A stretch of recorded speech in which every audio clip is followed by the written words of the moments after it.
Yeah, good evening to all the viewers and the participants. Welcome to another episode of Janata Dosth, a wonderful initiative by Team JD. So this is the platform where V.V. Lakshmi Narayana sir going to connect with the common people and will be answering some of their questions. And if anybody interested to participate in next session, please use the link in the description below and register yourself. Some of our team will be get in touch with you for the further process. So with this, let's just welcome our Janata Dosth for today, V.V. Lakshmi Narayana Garu. Welcome, sir. Good evening. Yeah, namaskaram. Thank you very much. Yeah, how are you doing, sir? Yeah, I'm doing good, and also welcome to all viewers, especially best wishes on the eve of International Biodiversity Day. Yeah. May 22nd is very important మనందరికీ కూడా, ఎందుకంటే మనం ఏమనుకుంటామంటే there are 84 lakh biodiversity availability living things on this earth. So out of 84 lakhs we are also one. యాక్చువల్గా ఏంటంటే ఈ నేచర్లో all these creatures, all these living things have to be there in their proportion. So ఇవి ఒకరి మీద ఒకరి ఆధారపడి ఉండే ప్రకృతి మనది. అందువల్ల ఈ విధంగా ఈ జీవ వైవిధ్యం అంటారు దీన్ని, అదే తెలుగులో అయితే బయోడైవర్సిటీ అంటే జీవ వైవిధ్యం. ఈ జీవ వైవిధ్యం ఎప్పుడైతే సమతుల్యతగా ఉంటుందో అప్పుడు అన్ని ప్రాణులు క్షేమంగా ఉంటాయి. అందువల్ల ఈ రోజు మనం అంతా ఆలోచించాల్సింది ఏంటంటే ఈ బయోడైవర్సిటీని ఏ విధంగా మనం కాపాడాలి, how to protect this biodiversity. ఎందుకంటే if you see in the world the land contribution or the land portion of India is about 2.4%. Whereas if you see the biodiversity contribution, it is only 8.1%. So we need to improve the biodiversity అన్నది మనం నేర్చుకోవాలి. దాంతో పాటు in చెన్నైలో కేంద్రంగా జాతీయ జీవ వైవిధ్య ప్రాధికారిక సంస్థ అని పెట్టారు. అంటే నేషనల్ బయోడైవర్సిటీ ఏజెన్సీ అనే దాన్ని ఏర్పాటు చేయడం జరిగింది. దీనివల్ల ఏంటంటే if you see the states also you have biodiversity boards. కాబట్టి వీక్షకులందరికీ నేను తెలియజేయడం ఏంటంటే ఈ బయోడైవర్సిటీ బోర్డ్స్ గురించి, what is the function of this biodiversity boards, and also biodiversity act అన్నది ఆల్మోస్ట్ 20 years నుంచి మన దగ్గర ప్రవేశపెట్టబడింది. కానీ అందులో ఎంత శాతం మనం అమలు చేస్తున్నాం అన్నది కూడా చూడాలి. ఈ మధ్య రీసెంట్ గా ఏమైందంటే green tribunal, national green tribunal వాళ్ళు బయోడైవర్సిటీ రిజిస్టర్ అని ప్రతి పంచాయతీలోనూ ప్రతి కార్పొరేషన్స్ లోను మున్సిపల్ కౌన్సిల్స్ లోను తయారు చేయాలని చెప్పడం జరిగింది.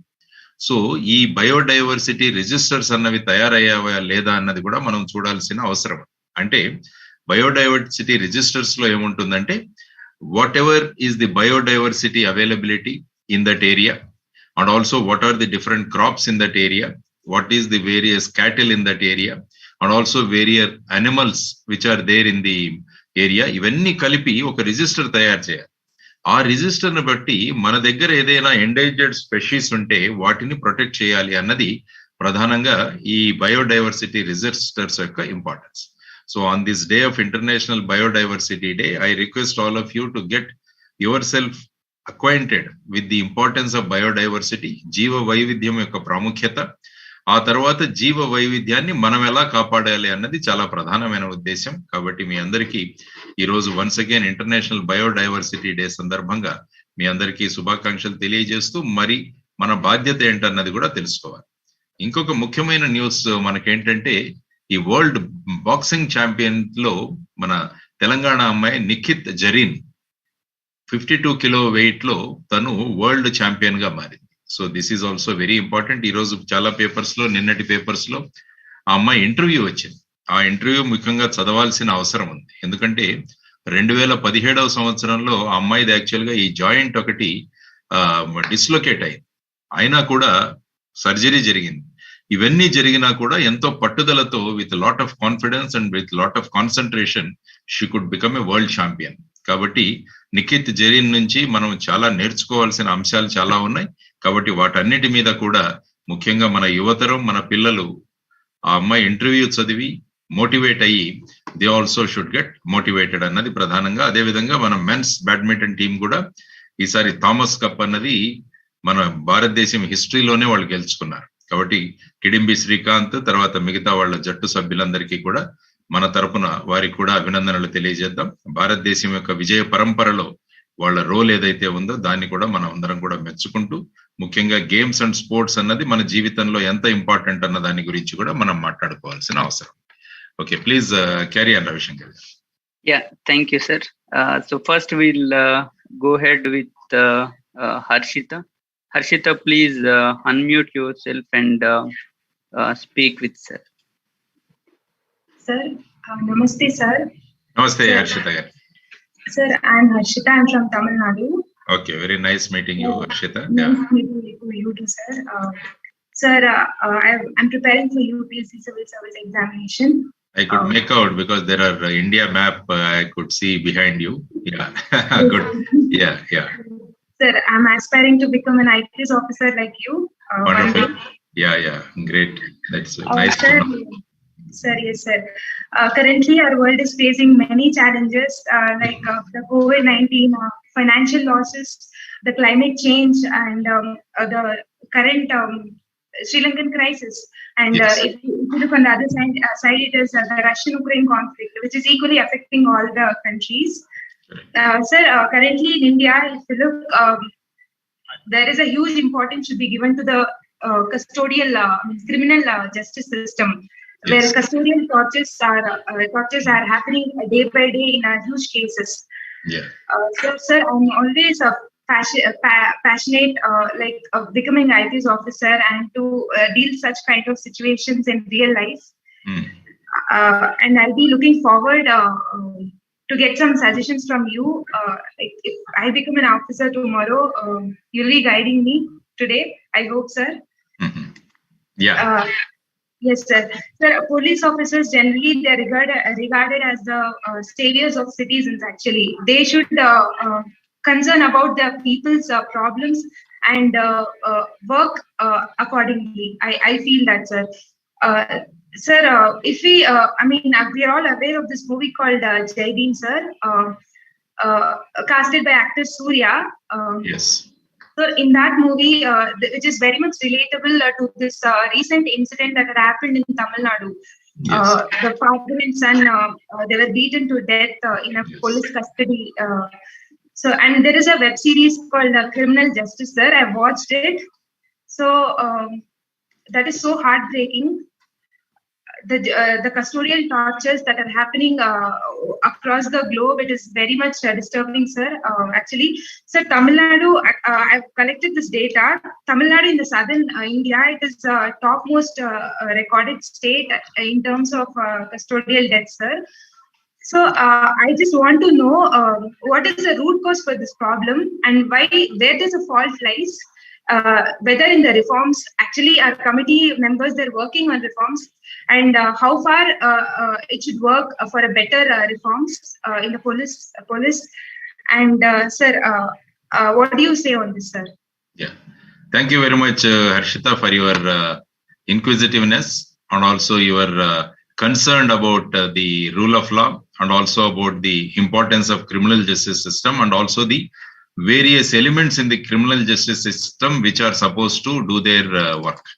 So first of all, you started with the criminal justice system. So let me talk about this criminal justice system for a while, because for the benefit of other viewers. Actually, any society, for protecting itself, it makes laws and it enforces laws and it inflicts punishment. Suppose if in a society nobody commits any mistake or nobody commits any crime, then that society is the best society. But you can't expect that society so that's why this yuga is called Kali Yuga. Actually, there were no laws and there were no question of punishments in Satya Yuga. But now in Kali Yuga, in order that the society to protect itself, it started enforcing laws and inflicting punishments. So in its fight against crime, the state makes elaborate arrangements for enforcing laws by a number of mechanisms. If you see one, as you said, it is the police who are supposed to enforce law. And then it is the courts which are supposed to review and also review the investigation done by the police and also inflict punishment on the criminals or the accused, and ultimately the jail system or the prison system, wherein the convicted prisoner, convicted accused goes to the jail, and he gets reformed and again gets back into the society. So this is what is the criminal justice system: the police, the courts, and the jails. And actually what happens is lot of crime gets unreported. A lot of crime gets unreported. So whatever crime statistics we are giving now, they are only part of the crime that is reported. So half of the crime gets unreported. And also the crime is lost on account of official inefficiency, corruption, negligence, and wrong, because of wrongdoings of many of the police officers, especially as you mentioned. So crime getting unreported is one thing, because what happens is many people, they hesitate to go to the police station for lodging their complaint, maybe because of many reasons. Maybe their status in the society, because police visiting them, all these things are going to create problems for them. So that's why many of the people, they don't report crime also. And also, once they go to police station, there are chances that the crime doesn't get registered. This is called bulking of offenses, where it's minimization of crime. That is also one of the things that is happening. And then if you see, the other factor, as I mentioned, is the corruption. Suppose if you pay substantially, maybe the other side, they don't register the crime. And another thing is, if all these things are going to happen, then what happens is the lawless elements or the people who doesn't respect law, they get encouraged and they commit further crime, and which leads to degradation of the society if the police fail to investigate and offenses properly. So the first and foremost thing for the police is the detection and investigation of crime is very, very important. That is the prime job of the police. So while investigating, as you mentioned, some of them adopt this custodial torture because you want to extract truth. Suppose let us say your house is burgled and you have expressed some suspicion on somebody. So somebody gets arrested. And in order to extract the information from them, you are supposed to interrogate. Interrogation is a very time-consuming process. That means you have to sit with the person and you have to keep on questioning him and you have to accost him with the evidence what you have. So it's a long-term process. So that's why what they do is they start beating up the accused. That is where the custodial violence takes place. And also the famous case what happened in Chennai about the son and father who died in the police custody because they were not wearing masks. This is the only thing was the mistake. So there are some people in the organizations also who misuse or abuse their powers, that is going to lead to this custodial violence. So the first and foremost job of the police is to do proper investigation, and also the investigation of the offenses have to be done properly. And also after the police investigate, there is another agency which is responsible for prosecuting the court. So they are called the prosecuting agency. So they are also supposed to do their job of putting forth the evidence collected by the police before the court. So this is the second stage. So the police does the investigation, and the investigation is presented to the court by the prosecution wing. Now, after appreciating the evidence that is produced by the police through the prosecution, the court is supposed to give its judgment. So there are three wings that are there. So police, prosecution agency, and the judiciary. Suppose if there is no fair trial and if the offenders are acquitted on insufficient grounds, then what happens is lawlessness in the society increases because they all say we have committed the crime and finally we got acquitted. So there are many reasons for acquittal also. Maybe inefficient investigation, inefficient presentation of the facts before the court, and also the long delay that is happening in trying the cases. So there is so much of pendency in the Indian courts that it is taking a lot of time for the cases to come on board. Suppose if a case is committed today and if it comes on board after 15 years, then all this evidence and the witnesses who have deposed before the police, they turn hostile and sometimes they may not be traceable. all these things, what happens is the accused who are charged, they get acquitted, and in the process they get emboldened, and it leads to the law and order issues. So, as you mentioned, in the criminal justice system, all the organs of the criminal justice systems are very, very important, namely the police, the prosecution agency, and the judiciary. So, suppose if all these three do not function properly, then what happens is ultimately it gets reflected onto the law and order issue. And our criminal justice system, as you mentioned, our criminal justice system is based on one maxim, that is, let 100 guilty escape punishment, but let one single innocent should not suffer unjust punishment. So this is our criminal justice system's thing. So as you mentioned, the role of police officers is very, very important. The role is very, very important. So they are supposed to implement what is called the rule of law. Rule of law is very important. So that means the rule of law operates on two principles. The one is all powers of the state should be derived from and exercised in accordance with the law. That means all the agencies of the state should derive the powers and exercise in accordance with the law. So the case what you have mentioned, so there it never says you are supposed to torture the accused. So it is not derived from law. So it is extra going above the law. So that is how the custodial tortures are taking place.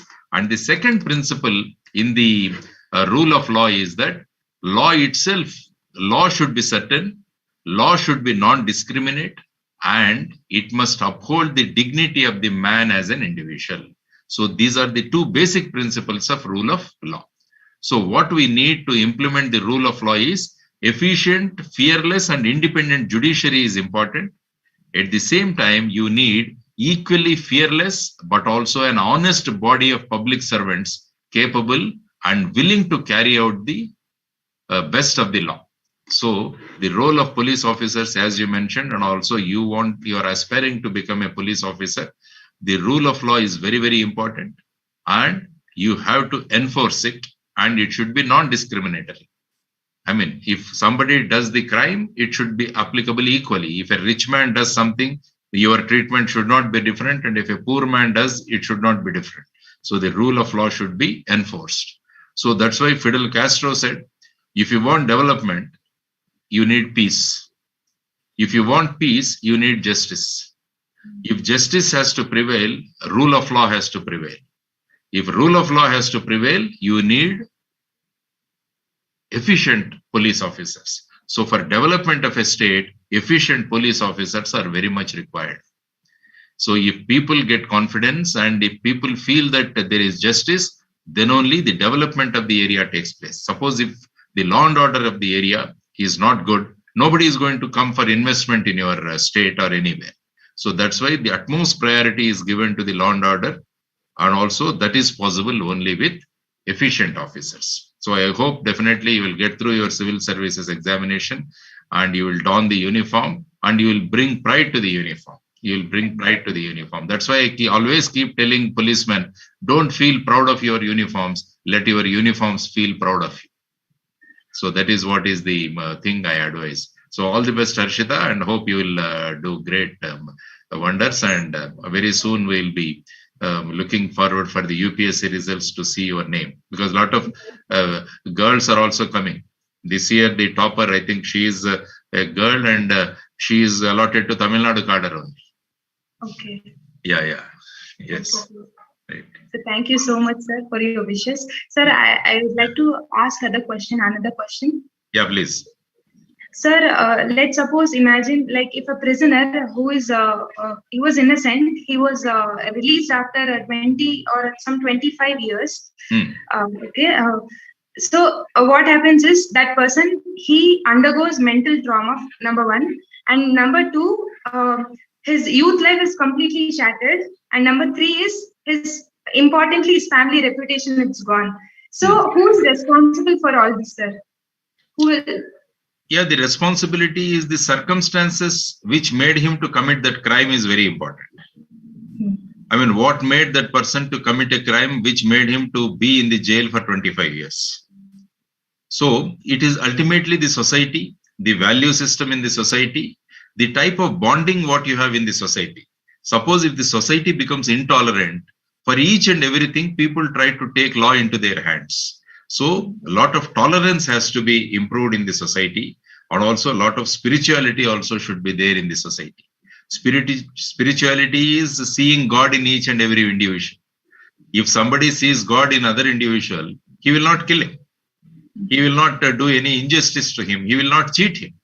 So the societal status has to improve, and also the spirituality in the society has to improve, and we need to respect each other, and we need to understand the beliefs of other people, and we all should live like a family.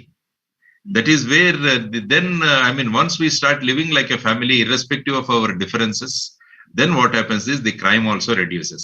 So as a police officer, it is your duty, or it will be your duty also, to see that society is united and society differences are reduced, and also the intolerance is reduced, and they all should live like a family. That is also, it may not be there in your teachings and law, but as an individual, because of the uniform which you are wearing, it is your bounden duty to see that society remains peaceful, and also there are no issues, and the common brotherhood has to be improved in the society. Yeah, thank you, sir, and thank you, Harshita, and all the best from our team side, Team JD, and thanks a lot. Thank you. Thank you. Next, we'll call upon Sivamohan. Sivamohan, please unmute yourself and please speak with sir. Yeah, hello sir. Namaste sir. Yeah, namaste Sivamohan. Sir మీతో మాట్లాడాలంటే చాలా time పడుతుంది sir. యాక్చువల్గా మీరు 2014 నుంచి చాలా ఈవెంట్స్లో, SP యూనివర్సిటీలో పెట్టిన ఈవెంట్స్లో ప్రతి ఒక్క ఈవెంట్లో అటెండ్ అయ్యాను సార్. అయితే నాకు ఒక ఫార్మింగ్ గురించి ఒకసారి పెట్టారనమాట ఈవెంట్. సో ఆ ఈవెంట్ తర్వాత సో మీరు ఒక అడాప్ట్ చేయండి ఒక విలేజ్ ని అలాగా చెప్పారనమాట. సో మేము అలా ట్రై చేసాం సార్. అలా చేసి సో పీపుల్స్ కి ఎడ్యుకేషన్ కానీ సో లాంటివి అందించడం జరిగింది. సో దాని తర్వాత సార్ ఆర్గానిక్ ఫార్మింగ్ గురించి యాక్చువల్ క్వశ్చన్ అడుగుదాం అనుకుంటున్నాను. సో తర్వాత ఈ వాల్యూ బేస్డ్ ఎడ్యుకేషన్ గురించి సో మీరు చెప్పిన ఆ తర్వాత ఫార్మింగ్ మీటింగ్ తర్వాత సో మేము యూత్ సర్వీసెస్ లో ఒక చేయూత యూత్ క్లబ్ అని ఒకటి ఫౌండేషన్ స్టార్ట్ చేసాం సార్ అక్కడ. Very good. సో ఆ ఫౌండేషన్ లో ఈ చైల్డ్ ఎడ్యుకేషన్ కానివ్వండి, ప్లస్ ఆర్గానిక్ ఫార్మింగ్ కానివ్వండి, ఒక మన రూరల్ పిల్లలకి కావాల్సిన ఎడ్యుకేషన్ అందించాలి అనే ఒక ఉద్దేశంతో, ప్లస్ ఈ ఆర్గానిక్ లో మనం చాలా హెల్త్ ప్రాబ్లమ్స్ ఫేస్ చేస్తున్నాం అనే ఉద్దేశంతో సో చాలా ఈవెంట్స్ కొన్ని కండక్ట్ చేయడం జరిగింది సార్. బట్ అయితే ఇప్పుడు ప్రజెంట్ గా నేను సాఫ్ట్వేర్ ఇండస్ట్రీలో వర్క్ చేస్తున్నాను సార్. సో ఈ 5 days వర్క్ తో పాటు ఈ మా సాటర్డే సండే నేను చేసే ఇప్పుడు నేను సువిధా ఫౌండేషన్ లో ఒక టీచర్ గా వర్క్ చేస్తాను సార్, కోడింగ్ టీచర్ గా. సో ఏంటంటే ఒక ఫైనాన్షియలీ ఛాలెంజ్ పీపుల్స్ కి మనం ఒక కోడింగ్ నేర్పించి వాళ్ళకు ఫ్రీలాన్సింగ్ ద్వారా వాళ్ళు ఒక అంటే ఫిట్మెంట్ గా వాళ్ళు ఒక మనీ సంపాదించడానికి కానీ, లేదంటే వాళ్ళకి కాన్ఫిడెంట్ బిల్డ్ అవ్వడానికి కానీ అలా చేస్తున్నాము. ప్లస్ ఇలా ఈ విద్యాలోక అనేది నాకు యూఎన్ వాలంటీర్ నుంచి వచ్చింది సార్. సో ఈ విద్యాలోక ద్వారా ఈ విద్యాలోక మన ఏపీఆర్ఎస్ స్కూల్స్ లో ఉన్నటువంటి ఫైనాన్షియల్ పిల్లలకి ఫ్రీ ఎడ్యుకేషన్ అనేది వీళ్ళు పాస్ చేస్తున్నారు సార్ ఆన్లైన్ ద్వారా. సో ఈ సాటర్డే సండే చేసే ఈ వర్క్ నాకు బాగా కాన్ఫిడెంట్ గా కానీ, ప్లస్ సర్వీస్ ఓరియంటెడ్ గా కానీ అనిపిస్తుంది. సో మెయిన్ సార్ యాక్చువల్గా మీరు ఒక రోల్ మోడల్ అని చెప్పాలి నాకైతే. సో ఎడ్యుకేషన్ పరంగా, మీరు ఒక స్పిరిచువాలిటీ పరంగా, సో ఎవ్రీథింగ్ మీరు చెప్పే ప్రతి ఒక్క మాట కూడా ఒక విధంగా ఫాలో అవ్వాలి ఖచ్చితంగా సార్ చెప్పేది. సో ఆ విధంగానే ఇంప్లిమెంటేషన్ కూడా జరుగుతుంది సార్ యాక్చువల్గా. సో ఎక్కడైనా మొదలవ్వాలంటే ఇంటి దగ్గర నుంచి మొదలవ్వాలి అన్నట్లుగా ఆర్గానిక్ ఫార్మింగ్ గురించి మా ఇంట్లో చెప్పడం అది రావడానికి చాలా టైం పట్టింది సార్ యాక్చువల్గా. అంటే 2017 నుండి స్టార్ట్ చేశారు ఆ ఊరికి తేవటం కానీ, ఆ 3 years ఆ ట్రాన్స్ఫర్మేషన్ రావడానికి దాదాపు 3 years దాకా పట్టింది సార్. సో ఆ తర్వాత సార్ ఇప్పుడు మెయిన్ కాజ్ ఏంటంటే, అంటే నేను అడిగే క్వశ్చన్ ఏంటంటే, ఆ ఆర్గానిక్ ఫార్మింగ్ అందరికీ ఒక మొబిలైజ్ చేశారు సార్. అంటే 2014 లో మీరు చెప్పినప్పటి నుంచి ఇప్పటికీ దాదాపు చాలా మంది రైతులు ఫాలో అవుతున్నారు. సో ఆ ఫాలో అవుతున్నారు, దిగుబడి వస్తుంది సార్. అయితే వాటిని మార్కెటింగ్ విధానంలో చాలా విధాలుగా ప్రజలు ఇబ్బంది పడుతున్నారు. ప్లస్ తిరుమల తిరుపతి దేవస్థానం గురించి మీరు చెప్పారు. సో అది 33 సెషన్ లో దీని గురించి అడిగారు. బట్ ఆ సెషన్ లో చెప్పారు. బట్ అది కూడా మనకి అంటే అగ్రికల్చర్ వాళ్ళకి రీచ్ అవ్వలేకపోతుంది సార్. అది వాటికి మనం అంటే గవర్నమెంట్ ఇనిషియేషన్ తీసుకొని ఈ ధరలు యాక్చువల్గా ఏంటంటే తిరుమల తిరుపతి దేవస్థానం వాళ్ళు రెసిడ్యూ కంటెంట్ టెస్ట్ చేసుకొని ఆ తర్వాత యాక్సెప్ట్ చేస్తున్నారు. సో యాక్చువల్గా ఏంటంటే మనం ఆర్గానిక్ గా పండించిన పంటలు ఏవైతే ఉన్నాయో వాళ్ళ దగ్గరికి తీసుకువెళ్తే వాళ్ళు ఒక టెస్ట్ చేసి వాళ్ళ with in those permissible limits ఉంటేనే వాళ్ళు తీసుకుంటున్నారు అనమాట. అది తర్వాత ఇన్ జనరల్ మీరు చూసుకుంటే కూడా ఆర్గానిక్ ప్రోడక్ట్స్ కి తర్వాత నేచురల్ ఫార్మింగ్ నుంచి చేసిన ప్రోడక్ట్స్ కూడా చాలా డిమాండ్ ఉంది. యాక్చువల్ గా మొన్న ఒక చోటుకి వెళ్తే బ్లాక్ రైస్ నేను ఒక మార్కెట్ లో చూస్తే అది almost 250 rupees kilo. So actual గా మనకేంటంటే ప్రాబ్లం వచ్చేసి marketing platforms are very very important. అంటే farmer to consumer and farmer to business, ఈ F2B F2C అంటాం వీటిలను ఇంప్లిమెంట్ చేయడం చాలా అవసరం. కానీ ఫార్చునేట్ గా ఏంటంటే ఇప్పుడు చాలా యాప్స్ వచ్చాయి. ఎందుకంటే ఈ మిడిల్ మన్ ఎవరైతే ఉన్నారో వాళ్ళను పక్కకు పెట్టి వాళ్ళు ఏం చేస్తున్నారంటే డైరెక్ట్ గా మన ఫార్మర్ ని కాంటాక్ట్ అవుతున్నారు. అండ్ ఆల్సో చాలా వాట్సాప్ గ్రూప్స్ కూడా, టెలిగ్రామ్స్ గ్రూప్స్ కూడా ఫామ్ అయ్యాయి. ఇందులో ఏంటంటే మీరు చేయాల్సింది ఏంటంటే ఫార్మర్స్ ఎవరైతే ఈ ఆర్గానిక్ అండ్ న్యాచురల్ ఫార్మింగ్ చేస్తున్నారో వాళ్ళ డీటెయిల్స్ కనుక మనం అందులో ఉంచగలిగితే అప్పుడు ఏమవుతుందంటే లార్జ్ బేసిస్ లో అవి కన్స్యూమర్ దగ్గరికి వెళ్లే అవకాశం ఉంటుందన్నమాట. సో అది ప్రధానంగా మనము చేసుకోవడం. మంచి మంచి యాప్స్ కూడా ఉన్నాయి అందులో. అయితే దేహాతి అని ఒక యాప్ ఉంది. తర్వాత వచ్చేసి there are 3-4 అప్లికేషన్స్ చాలా గొప్పగా ఉన్నాయి. వీటన్నింటినీ కూడా మనము చేసుకోగలిగితే అవన్నీ కూడా మనకు ఖచ్చితంగా ఉపయోగపడతాయి. కాబట్టి వాటి గురించి కూడా చూడాలని చెప్పేసి నేను మిమ్మల్ని అడుగుతున్నాను. తర్వాత లాట్ ఆఫ్ స్టార్ట్అప్స్ కూడా వస్తున్నాయి. ఇప్పుడు అగ్రి టెక్ అన్నది కూడా లాట్ ఆఫ్ స్టార్ట్అప్స్ వస్తున్నాయి. ఇప్పుడు use of drones especially, and also ఈ జీవామృతము, కషాయాలు, వీటిల అవైలబిలిటీ, ఇవన్నీ కూడా చాలా మంది ముందుకు వస్తున్నారు. కాబట్టి మీలాంటి యంగ్స్టర్స్ ఏం చేయాలంటే బేసిక్ గా వీటిని ఎక్కడున్నాయని మనం చూసి వాటిని గనక మనం ప్రాపర్ ప్లాట్ఫామ్ మీదకి తీసుకురాగలిగితే అప్పుడు ఏమవుతుందంటే మన రైతులు ఎవరైతే పండిస్తున్నారో, ఎందుకంటే ఇనీషియల్ గా ఫస్ట్ 3 years లో మనం మాట్లాడినట్టు ఈల్డ్ తగ్గుతుంది, దెర్ ఇస్ నో డౌట్. ఒక్కొక్క ఇయర్ క్రమంగా పెరుగుతూ పోతూ ఉంటుంది. కానీ దానికి ఏం చేయాలంటే మనం కరెక్ట్ అయిన ప్లాట్ఫామ్ మనం తీసుకోగలిగితే ఏదైతే ఇక్కడ మనం లాస్ అవుతున్నామో ఈల్డ్ లో, అది మనం ప్రైస్ లో గనక మనం గెయిన్ చేసుకోగలిగితే ఈ లాస్ ఏదైతే ఉంటుందో అది కాంపెన్సేట్ అవుతుంది అనమాట. సో ఇది మనం మెయిన్ గా చూసుకోవాల్సిన ఒక, I think some ninja cart అన్నది కూడా ఏదో ఒక ఇది ఉందనుకుంటాను నేను, if I'm not incorrect I can tell you. ఇంకొక 2-3 ప్లాట్ఫామ్స్ ఉన్నాయి మనకు. బేసిక్ గా ఈ ప్లాట్ఫామ్స్ కూడా మీరు చెక్ చేయగలిగితే ఏమవుతుందంటే అందులో మీరు you can find out there are lot of ఇవి అవైలబుల్ గా ఉన్నాయి మనకు. ఏమంటారు, ప్లాట్ఫామ్స్ అవైలబుల్ గా ఉన్నాయి, యాప్స్ అవైలబుల్ గా ఉన్నాయి. సో ఇన్ కేస్ మీరు కావాలంటే అనేక వాట్సాప్ గ్రూప్స్ ఉన్నాయి, వాటిలో కూడా 2-3 నేను ఇంట్రడ్యూస్ చేస్తాను. తర్వాత వచ్చేసి మన టీమ్ జేడి మెంబర్ ఒక ఆయన ఉన్నారు, జగన్ ఆకుల అని, ఆయన కూడా ఆకుల ఆర్గానిక్స్ అని ఆయన కూడా చేస్తున్నారు. కాబట్టి మీరు వెబ్సైట్ లోకి వెళితే ఆయన్ను కూడా మీరు కాంటాక్ట్ చేయవచ్చు. సో దట్ మన ఫార్మర్స్ ప్రొడ్యూస్ ఏదైతే ఉందో దాన్ని వాళ్ళ ప్లాట్ఫామ్ నుంచి అమ్మేదానికి కూడా అవకాశం ఉంది. మెయిన్ గా రైతు అన్న వాళ్ళు పండించాలి, మార్కెటింగ్ కోసం we need to have better applications. ఎందుకంటే రైతు పండించాలి, మార్కెటింగ్ చేసుకోవాలంటే అది చాలా ఇబ్బంది అవుతుంది. ఎందుకంటే వాళ్ళకంత ఎక్స్పర్టైజ్ ఉండదు, వాళ్ళకంత టెక్నికల్ నోహో కూడా ఉండకపోవచ్చు. కాబట్టి మీలాంటి వాళ్ళు దాంట్లో చిప్పిన్ అవుతే, మీలాంటి వాళ్ళు ఇంటర్వ్యూన్ అవుతే అప్పుడేమవుతుందంటే వాళ్ళు కష్టపడి పండించిన ఈ ఆర్గానిక్ అండ్ న్యాచురల్ ప్రొడక్ట్స్ ఏవైతే ఉన్నాయో వాటికి మంచి మార్కెటింగ్ దొరుకుతుంది అనమాట. ఎస్, చెప్పండి శివ గారు. సెకండ్ క్వశ్చన్ సార్, అది అంటే children's values of education sir. Main గా ఇప్పుడు నైపుణ్యంతో పాటు యాక్చువల్ గా విలువలు అనేవి మాక్సిమం లేకపోయింది సార్. సార్ నేను యాక్చువల్ గా ఇంటరాక్ట్ అవుతుంటాను పిల్లలతో, గవర్నమెంట్ స్కూల్ పిల్లలతో.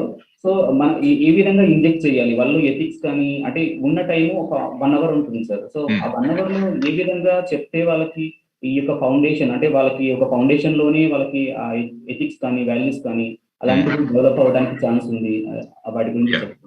ఎందుకంటే మామూలుగా ఏమంటారంటే values are caught, values are not taught అంటారు. అంటే వాల్యూస్ అనేది పిల్లలు చూసి వాళ్ళు అబ్జర్వ్ చేసి వాళ్ళు నేర్చుకుంటారు. వాల్యూస్ ను టీచింగ్ చేయడం వల్ల అది టీచింగ్ గానే మిగిలిపోతుంది. అందువల్ల మీరు ముఖ్యంగా చేయాల్సింది ఏంటంటే ఇన్ అడిషన్ టు స్టూడెంట్స్ వాళ్ళ పేరెంట్స్ ను కూడా మీరు ఇంటరాక్ట్ అవ్వాలి. ఎందుకంటే స్కూల్లో చాలాసేపు ఉంటారు పిల్లలు, తర్వాత వాళ్ళ ఇంటికి వెళ్తారు. కాబట్టి ఇంటిలో ఉన్న వాతావరణము, ఇంటిలో ఉన్న వాల్యూ సిస్టమ్ ఏదైతే ఉందో అది పిల్లల మీద చాలా ప్రభావం చూపిస్తుంది. అందువల్ల వాల్యూస్ అన్నవి తల్లిదండ్రుల్లో ఉండగలిగితే అవి ఆటోమేటిక్ గా పిల్లలకు అవి ప్రాప్తిస్తాయి అన్నమాట. సో మీ ఎఫర్ట్స్ ఎలా ఉండాలంటే ఇంక్లూడింగ్ ఈ చిల్డ్రన్ తో పాటు ఇంక్లూడింగ్ దేర్ పేరెంట్స్ కూడా మనం చేయడం. తర్వాత ఈ పిల్లలకి ఇటువంటి వాల్యూ సిస్టమ్ ఉన్న వాళ్ళని ఇంట్రడ్యూస్ చేయడము, వాళ్ళ దగ్గరికి తీసుకువెళ్ళడము. Suppose say for example some మంచి ఎన్జిఓ ఏదో వర్క్ చేస్తున్నారు, వాళ్ళను మీరు ఎక్స్పోజ్ చేయడము. ఎవరైనా సొసైటీకి మంచి సర్వీస్ చేస్తున్నారంటే అటువంటి వాళ్ళని ఎక్స్పోజ్ చేస్తే ఏమవుతుందంటే వాళ్ళను చూసి గమనించి పిల్లలు ఆ వాల్యూ సిస్టమ్ ని తీసుకోవడానికి ప్రయత్నిస్తారనమాట. సో ఆ విధంగా మీరు పిల్లలకి రకరకాల మంచి కథలు ఇవన్నీ కూడా ఉంటాయి, ఇవి కూడా మనం చెప్పొచ్చు. మంచి కథలు, సపోజ్ ధర్మవ్యాధుడి కథ ఉంది, లేకుంటే రకరకాల కథలు ఉన్నాయి మన భారతంలో కూడా. సో వాటిలలో భారత రామాయణాల్లో ఉన్నాయి, అనేక మిగతా కథలు కూడా ఉన్నాయి. వీటన్నిటిని కూడా చెప్పుకుంటూ వెళుతూ ఉంటే ఏమవుతుందంటే తర్వాత పిల్లల్లో కూడా చదివించే హ్యాబిట్ కూడా మనం పెంచగలగాలి. ఇప్పుడు ఏమవుతుందంటే ముఖ్యంగా మార్క్స్ వీటి గురించి పెట్టుకొని మిగతావి చదవట్లేదు. అందువల్ల పిల్లలకి చిన్న చిన్న కథలు ఇలాంటివి, నీతి కథలు ఇలాంటివి నేర్పిస్తూ వాళ్ళను గనక రోల్ ఎనాక్ట్మెంట్ మనం చేయగలిగితే, వాళ్ళను స్టేజ్ మీదకి వచ్చి ఆ విధంగా వాళ్ళు రోల్ ప్లే చేయమని చెప్తే బాగుంటుంది. కానీ ఇప్పుడు ఏమిటంటే వీళ్ళంతా కూడా సినిమా వాళ్ళలాగా ఊహించుకుంటున్నారు. వీళ్ళు ప్రస్తుతం సినిమాలు చూస్తుంటే ఏం జరుగుతుందో మీకు తెలుసు. ఒకరినొకరు చంపేసుకోవడం, కొట్టేసుకోవడం, ఏడిపించడం ఇలాంటివే ఉన్నాయి తప్ప ఒక వాల్యూ బేస్డ్ సినిమాలు చాలా తక్కువగా వస్తాయి. అందువల్ల ఏంటంటే మంచి ప్లేస్ అబ్దుల్ కలాం గారి జీవిత చరిత్రలోంచి ఒక 2-3 ఘట్టాలు తీసుకొని మనం గనక పిల్లలను ఒకరిని అబ్దుల్ కలాం గాను, ఇంకొకరు వాళ్ళ తండ్రి గానో తల్లి గానో ఆ పాత్రల్లో పెట్టి వాళ్ళని స్టేజ్ మీద మీరు యాక్ట్ చేయించగలిగితే వాళ్ళు ఏంటంటే ఆ పిల్లల్లో నేను అబ్దుల్ కలాం అన్న భావన వస్తుంది, నేను ఛత్రపతి శివాజీ అన్న భావన వస్తుంది, నేను డాక్టర్ బాబాసాహెబ్ అంబేద్కర్ అన్న భావన వస్తుంది. కాబట్టి ఇటువంటి భావనలు గనక వాళ్ళలో మనకు తీసుకురాగలిగితే వాళ్ళు వాళ్ళ గురించి ఇంకా తెలుసుకోవడానికి ప్రయత్నించి వాళ్ళను అనుసరించడానికి ప్రయత్నిస్తారు. కాబట్టి ఈ ప్రయత్నాలు కూడా మీరు చేయండి అన్నది నా సలహా. అంటే వన్ మోర్ సార్, అసలు మీ స్కూల్ స్టూడెంట్, మీ స్కూల్ ఫ్రెండ్ ఒక ఆయన అడగమని చెప్పారు. సో వేణుగోపాల్ లక్ష్మీపురం అని చెప్పి sir. Is a good friend of mine, మేము కలిసి చదివాము. ఆయన వైజాగ్ లో ఉంటారు, మొన్నే కలిసాము మేము. Is a wonderful motivational speaker and also బాగా చాలా బాగా మాట్లాడతారు ఆయన. మొన్నే కలిసాము. Yes, thanks for giving wonderful opportunity sir. Actually I'm not having that much of time. All the best. ఈసారి నేను వచ్చినప్పుడు కలుస్తాను మిమ్మల్ని తిరుపతి సైడ్ లో. ఈ రోల్ ప్లే పులివెందులలో ఈసారి కడప డిస్ట్రిక్ట్ కి వచ్చినప్పుడు చెప్తాను. తర్వాత ఏంటంటే రోల్ ప్లే అన్నది ఇంపార్టెంట్. చిన్న చిన్న ప్లేస్ మీరే తయారు చేయండి. గాంధీ గారి జీవితం నుంచి, నేతాజీ జీవితం నుంచి, వివేకానందని జీవితం, అంబేద్కర్ గారి జీవితం నుంచి, మహాత్మా ఫులే, జ్యోతిబా ఫులే ఇలాంటి చిన్న డ్రామాలు చేసి నాటకాలు తయారు చేసి పిల్లలతో వేయించండి, స్కిట్స్. దాంట్లో చాలా ట్రెమండస్ ఇంపాక్ట్ ఉంటుంది పిల్లలకి. ఓకేనా? Right, thank you very much. Thank you sir, and thank you Shivamohan గారు. Next will call upon Gopal Krishna. Gopal Krishna, please turn off your video and audio and speak with sir.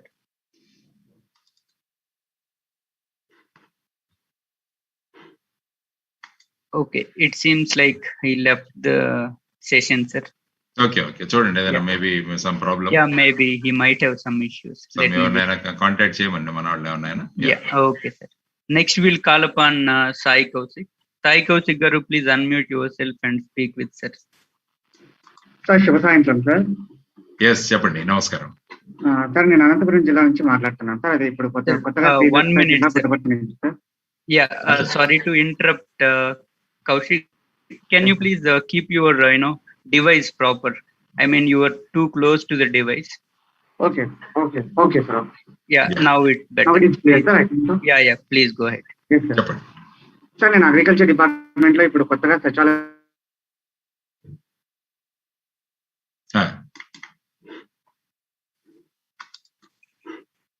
It seems like he is having some network issues. Yes, చెప్పండి. I think చెప్పండి కౌశిక్. వ్యవస్థీకృత వ్యవసాయ రంగం అనే అంశం మీద మీ అభిప్రాయం సార్. వ్యవస్థీకృత వ్యవసాయ రంగం అనే అంశం మీద మీ అభిప్రాయాన్ని తెలుసుకోవాలనుకుంటున్నాను సార్. Organised agriculture.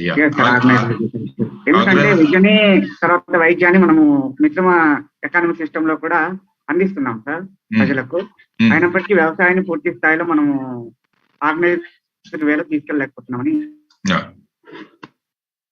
ఎందుకంటే మీరు చూసుకుంటే ఇప్పుడు మోస్ట్ అన్ఆర్గనైజ్డ్ సెక్టర్ చూసుకుంటే అది అగ్రికల్చర్ అవుతుంది. అగ్రికల్చర్ కూడా mostly it is a private sector లో ఉంది. అంటే each farmer or each farmer ఎవరైతే ఉన్నారో వారు they are doing their agriculture. So it is in the private sector. Government ఎప్పుడు అగ్రికల్చర్ చేయట్లేదు.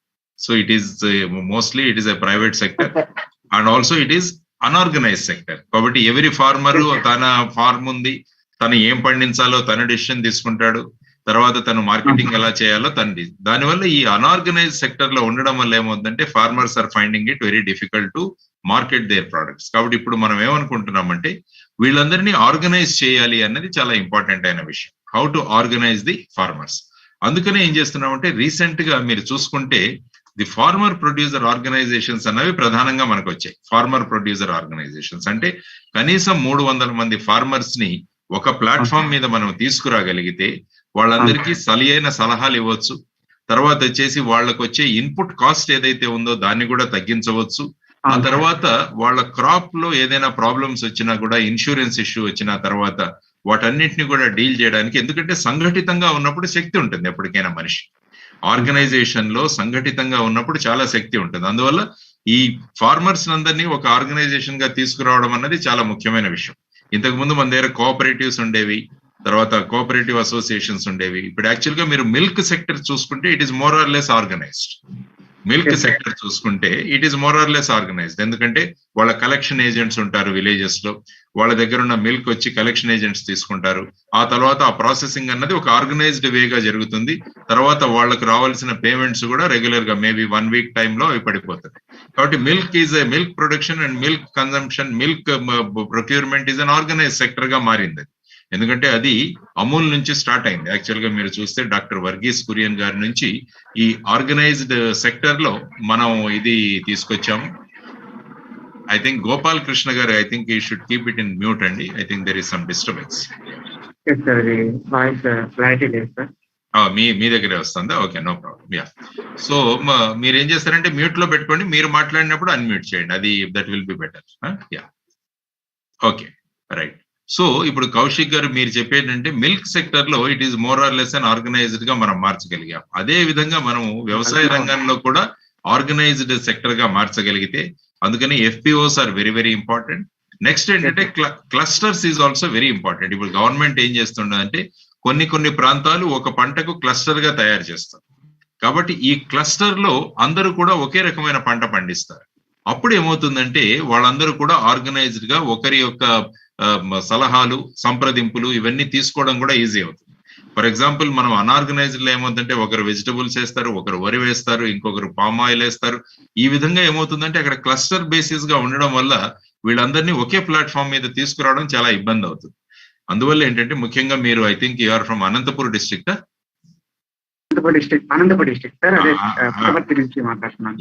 అనంతపూర్ డిస్ట్రిక్ట్ లో మీరు చూసుకుంటే అనంతపూర్ లో హార్టికల్చర్ బ్రహ్మాండంగా డెవలప్ అవుతుంది. అనంతపూర్ లో చూస్తే మీరు అరటి, దానిమ్మ, కర్బూజా, తర్వాత కలింగర ఇవన్నీ కూడా గొప్పగా డెవలప్ అవుతున్నాయి. ఒక ఆర్గనైజ్డ్ వే ఆఫ్ ఫార్మింగ్ కూడా అక్కడ డెవలప్ అవుతుంది. తర్వాత మొదటి కిసాన్ రైలు కూడా అనంతపూర్ నుంచే మొదలు పెట్టడం జరిగింది. అంటే కిసాన్ రైతులు పండించిన వాళ్ళ పంటలు మొత్తం ఢిల్లీ వరకు వెళ్ళడానికి కూడా కిసాన్ రైలు కూడా ఆర్గనైజ్ చేయడం జరిగింది. కాబట్టి ఇవన్నీ ఎఫర్ట్స్ ఎందుకు పెడుతుందంటే government to make the agriculture and organised sector. So ఆ విధంగా ఎఫ్పిఓస్, తర్వాత క్లస్టర్స్, తర్వాత క్రాప్ డిస్ట్రిక్ట్స్ అని కూడా పెడుతున్నారు. అంటే ముఖ్యంగా తెలంగాణ గురించి మీరు ఒకసారి చదివితే తెలంగాణలో కూడా ఒక్కొక్క జిల్లాలో ఒక్కొక్క ముఖ్యమైన పంటను గుర్తించి దాన్ని ఎంకరేజ్ చేయడం అనేది కూడా చేశారు. ఫర్ ఎగ్జాంపుల్ నిజామాబాద్ తీసుకుంటే పసుపు ఎక్కువగా పండుతుంది, అందుకని అక్కడ పసుపు రైతులు ఎక్కువగా ఉంటారు. సో ఆ విధంగా మనం కనుక గుర్తించగలిగితే, అదర్వైజ్ ఏమవుతుందంటే ప్రతి ఒక్కరు కూడా వరి వెంటనే వెళుతూ ఉండడం వల్ల చాలా సమస్యలు వస్తున్నాయి. ఈసారి మనం చూసాం వరి పంట యొక్క ప్రొక్యూర్మెంట్ కూడా బిట్వీన్ సెంటర్ అండ్ స్టేట్ ఏ విధమైన వాదోపవాదాలు జరిగాయో వీటన్నింటినీ అవాయిడ్ చేయడానికి ముందే ప్రాపర్ ప్లానింగ్ వేసుకొని, ప్రాపర్ ఏరియాస్ వాటిలో సాయిల్ టెస్టింగ్ చేసి, అక్కడ ఉన్న వాటర్ pH వాల్యూ చూసుకొని, దాన్ని బట్టి ఏ విధమైన పంటలు వేస్తే అక్కడ బాగుంటుందన్నది ఒక జనరల్ అడ్వైజ్ ఇస్తూ, ఆ తర్వాత పండించిన పంటలకు మంచి మార్కెటింగ్ సదుపాయాలు కూడా మనం క్రియేట్ చేయగలిగితే అప్పుడు ఏమవుతుందంటే ఫార్మర్స్ గెట్ ఆర్గనైజ్డ్.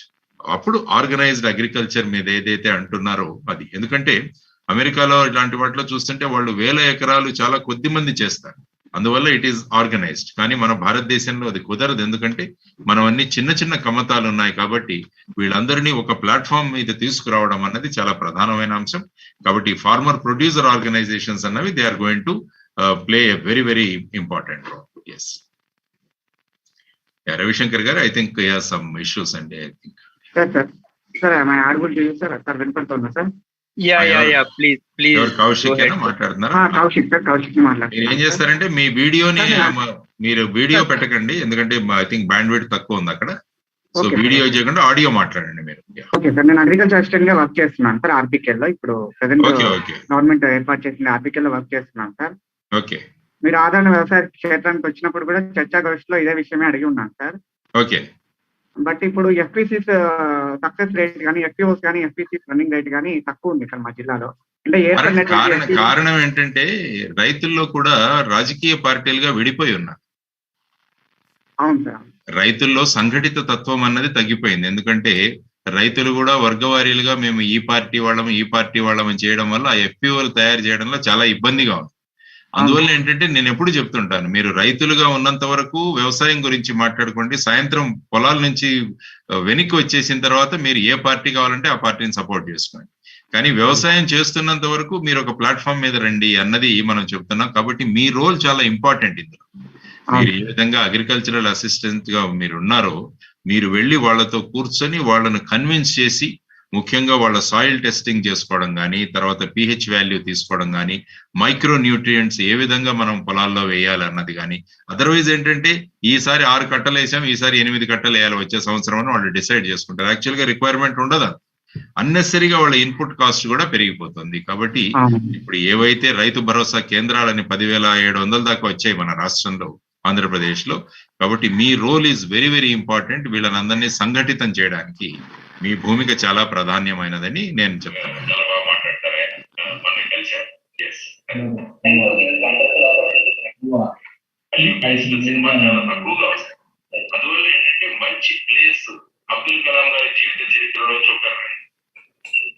రవిశంకర్ గారు, Shiva, can you please mute yourself? Thank you, sir, and thank you, Sai Kaushik. Next, we'll call upon Gopalakrishna. Gopalakrishna, can you please unmute yourself and ask your questions to sir?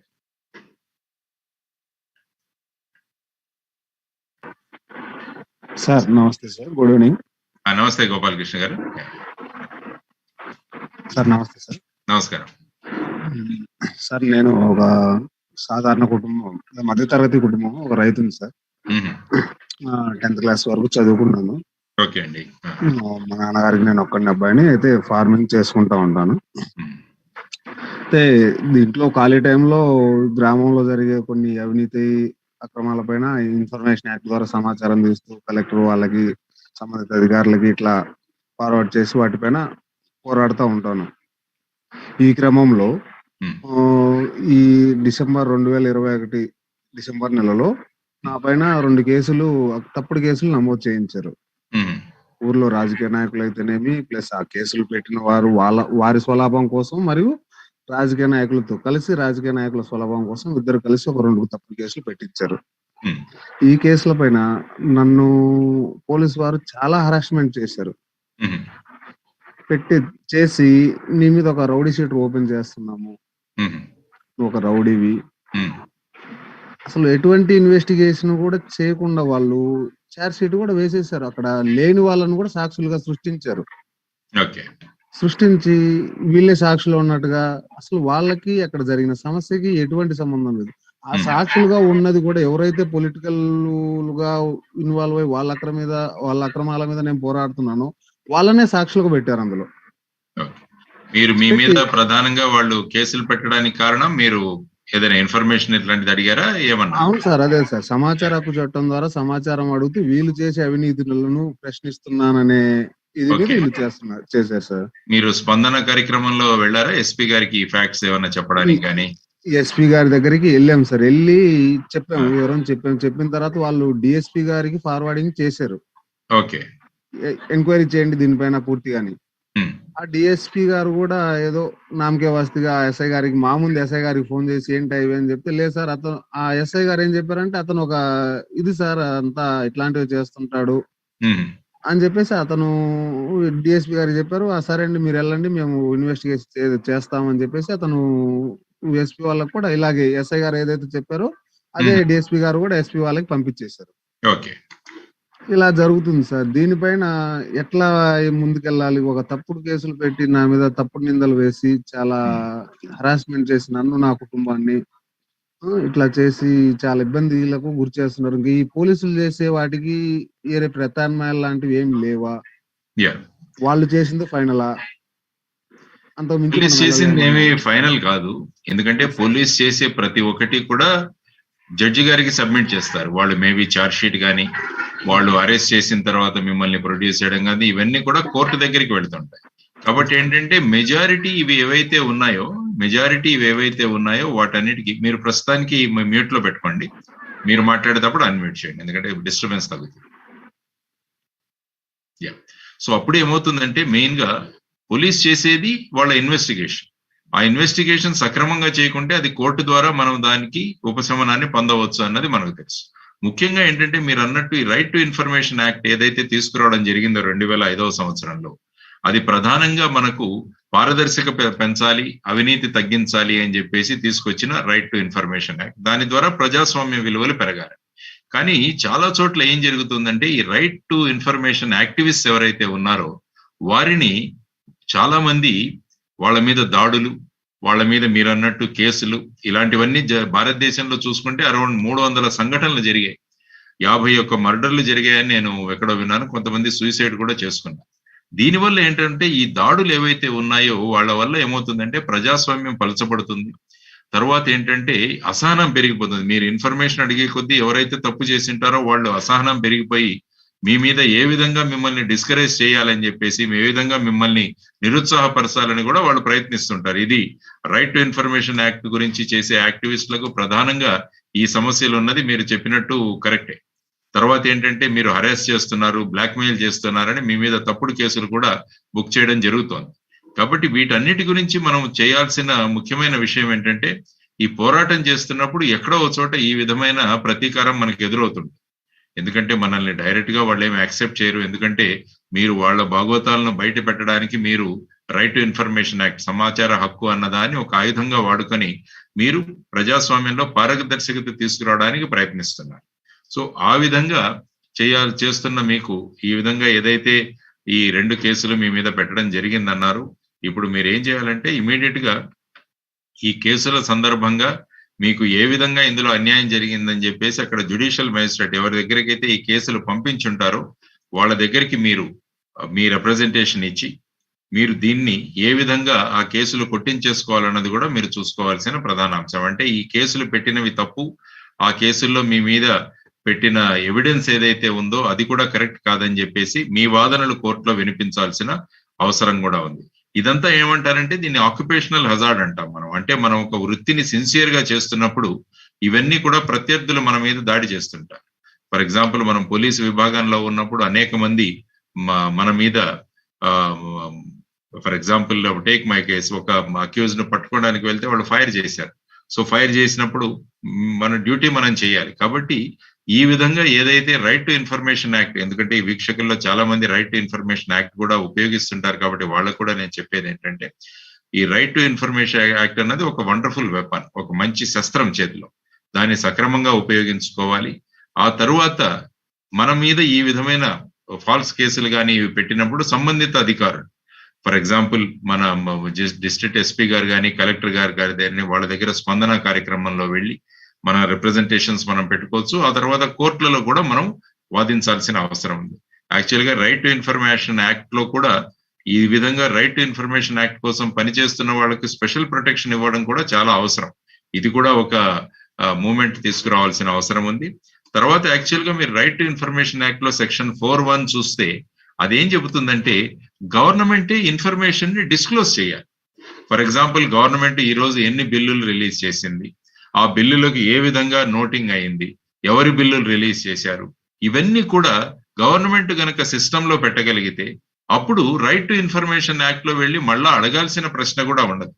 అందువల్ల right to information act activist కానీ మనం అందరం కలిసి కూడా ప్రభుత్వాన్ని పారదర్శకంగా ఉండే ప్రభుత్వాన్ని మనం కోరుకోవాలి. తర్వాత పారదర్శకంగా వాళ్ళు బిల్లులు, సపోజ్ 1000 బిల్లులు పెండింగ్ ఉంటే ఈ మధ్య నేను విన్నది ఏంటంటే వాళ్లకు ఫేవరబుల్ గా ఎవరైతే ఉన్నారో, వాళ్లకు పరిచయాలు ఎవరైతే ఉన్నారో, ఎవరైతే మంత్రులు కానీ వీళ్ళు రికమెండ్ చేస్తున్నారో వాళ్ళ బిల్లులు మాత్రమే రిలీజ్ చేస్తూ మిగతావన్నీ పెండింగ్ లో పెడుతున్నారు.